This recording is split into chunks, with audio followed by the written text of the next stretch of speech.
Donc, j'ai le privilège d'avoir Marc-André Caron avec moi cet après-midi. Bon, notre professeur invité dans un cours sur l'Épître aux Hébreux.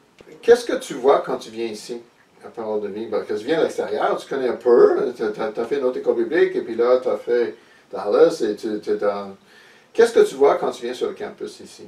L'idée de prendre une année au complet pour approfondir ta relation avec Dieu, ta connaissance des Écritures, puis comme ça te permet d'apprendre à penser comme un chrétien. Puis étant donné que les jeunes vont au cégep, vont sur le marché du travail, vont à l'université, ils ont besoin de penser. Pas seulement penser, mais penser comme un chrétien, avec une vision du monde chrétienne.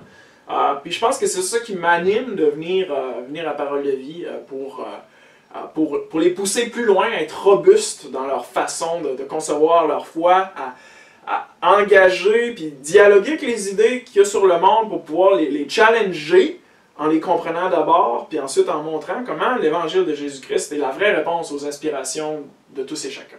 Qu'est-ce que tu vois changer ici, sur le campus?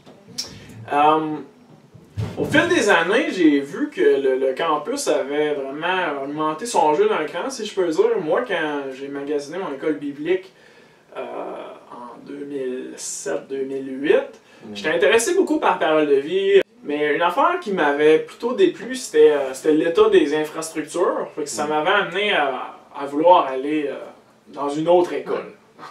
Dans une autre école. Je peux le nommer, ça existe.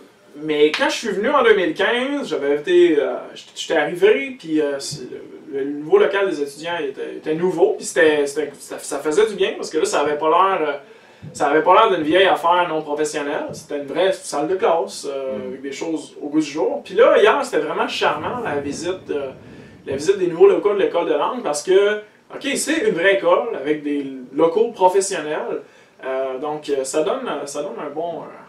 ça donne le goût de venir étudier. OK, good. Oh, nice. OK. Alors, merci beaucoup. J'apprécie beaucoup ton ministère ici avec nos jeunes.